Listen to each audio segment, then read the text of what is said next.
And since the tractor's out of the shed here because you used it for yesterday, this is where the 8760s. All right, so this is And your the hay bine sat here last winter, and your hay storage is in here. we've got hay storage in here. Breaks my heart, but yes. Okay. This right here is drive-by feeding. Yes, this is what we had. But see, and we have sold both of the mixer wagons that we would use to feed in here. But I never liked having to, we didn't quite figure out how to put beef cattle in here. I still wanted them over, and those pens over there I've always fed with skid steer. Okay. So, and I know on feeding, when we were using the wagon, Ed fed. Could you do? When we were milking, Ed did all the feeding. I was in the barn milking. Here's just my brainstorming. That you can use that as a driveway where your cow calf is now. Yeah. From the feed bunk, you could drive in here, and you could put scoops of silage pretty easy. You could have groups of beef cattle along here. You've got your fence line feeders. But you gotta have a way.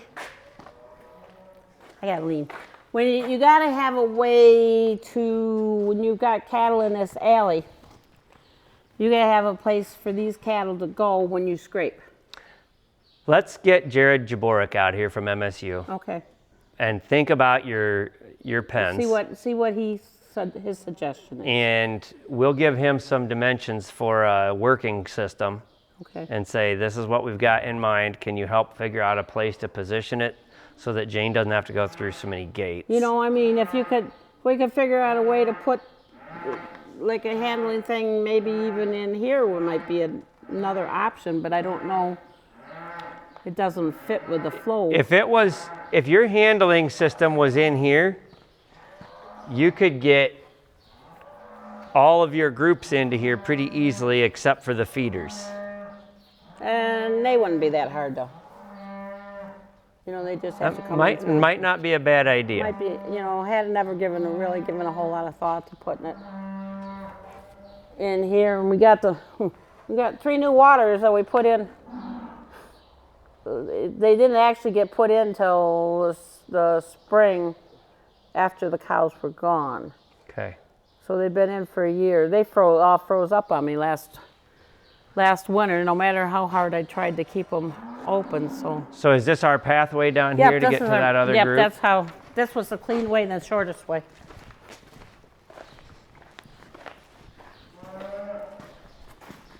I'm not fond of having my aisles all filled up with stuff. I still like to be able to walk down. You can't get past the stacks of hay Well, I bales. can get by the tractor and the bales, but I did that last winter and I was carrying water. You know, I could drive the gator up to here, but then I would have to carry the water the rest of the way down. You wish you had your skid steer. Can I help you with that? Yes, you can. Can you push it open? I'm going to need to come where you're at. Yep. It's one of those things that now that there's nobody needing to, that Ed doesn't need to go through it all the time. The hinge doesn't need to get fixed. Yeah. And it's a lower priority. There's not a safety risk to that. You hardly use it. You know, compared to that other one we talked about. Let's see, we have this group here. This group here, and I let them all together the other day, but there were a couple other ones that I had in that other group. To go around by the silo, and that's how they would get to the working system. They would go. But if you had a working system in here, they could come up through. They could come right to it. Yep. And your other cattle could come right to it. Yep. Yep. Okay. And you know, we put the headlocks in, but we never really used them for working them. But we milked in headlocks in the barn. Okay.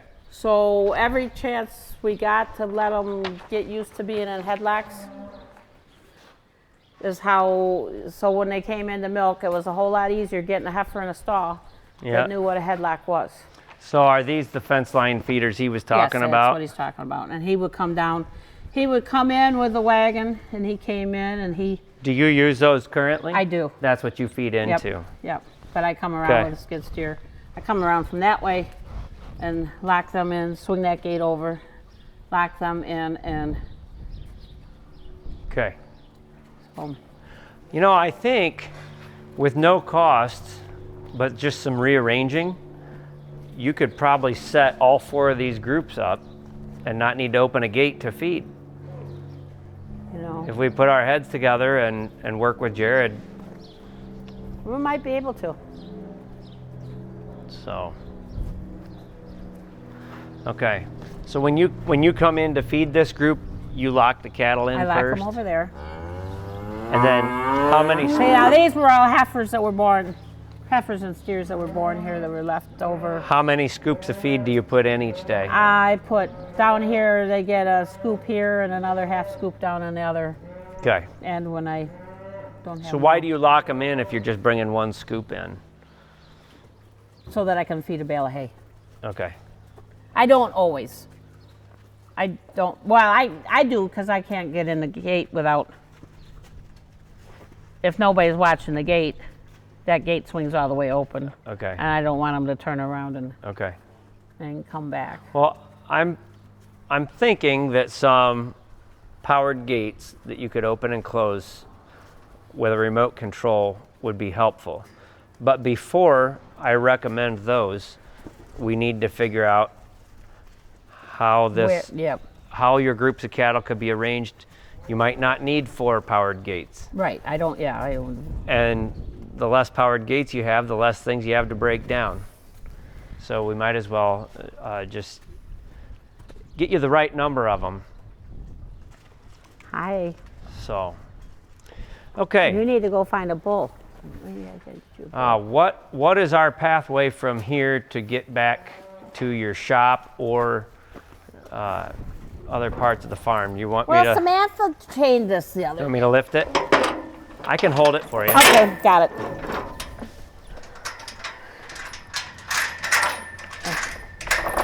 I don't put it in the same notch that she puts it in when I chain it. Okay. We'll walk in.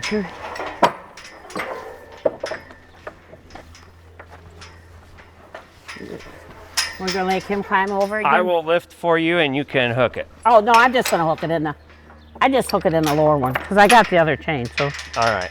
So it didn't need to be lifted heavy? And then, no, not when I do it. Okay. And they don't get loose the way you do it? No, they don't. They're not, Okay. they can't get anywhere. I mean, if they get up there, but they have. Okay. You know, the other thing that we talked about back in the shop when we were first visiting was what your goals are converting from the dairy to the beef system and figuring out how many groups of cattle do you want to have. Well, that's the thing right now. It's like I said, I could have lots more groups than what I really.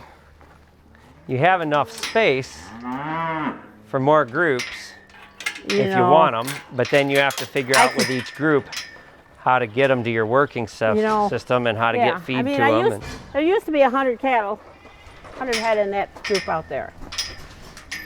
How was this hooked? Was it just hanging on there like that?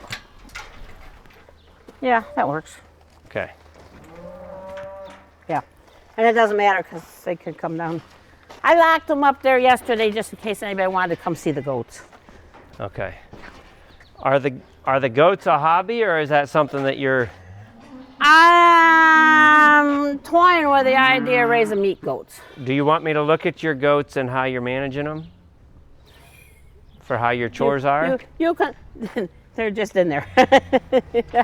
I'm not managing them real well. But you got to do them every day? But I do them every day. Okay. I just grab a pail of grain and I fork some hay over to them. We bought some electric netting fence because you had told us that worked well for yours. Yeah. But see, she comes through that hole in that top of that gate. Are they alpine? That looks like an alpine goat. She's a Nubian Alpine cross, and the other, Okay. Mom is Alpine. She can't fit out. Okay. But they all like to, How do you walk to get the two of them to do your I chores? go in through the barn and open that gate up and pull this one over. I might as well take the green gates out because they aren't stopping them. Do you come through here? I come through the barn. Okay.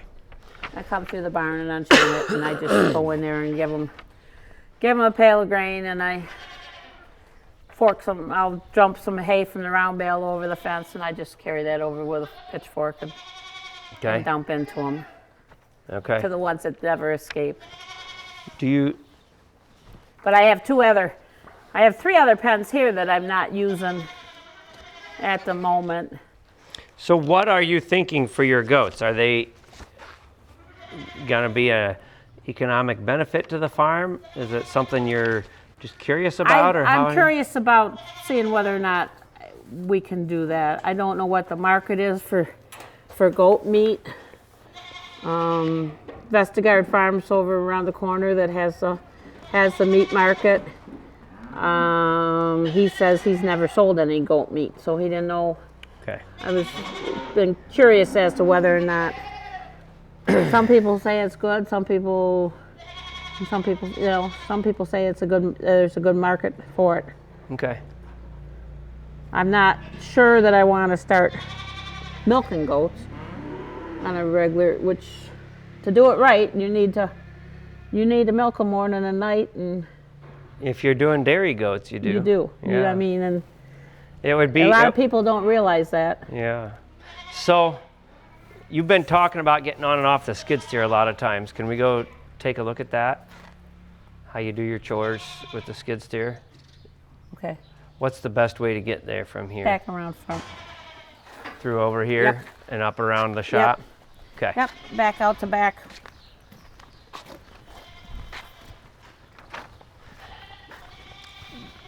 Do you get involved in shop work at all? I help. I'm not the key person. I'm the person who hands everybody the wrenches and the tools and Okay. I mean, yeah, I do my, I'll hold a wrench, or I'll help pry something up or whatever. Okay. It's not. So is this the last gate we have to go through? Yep. I think that was 9 gates. See, those gates over there by the silo are the other ones that we go through to. We probably took Move your cattle. most gatey route you got. We did.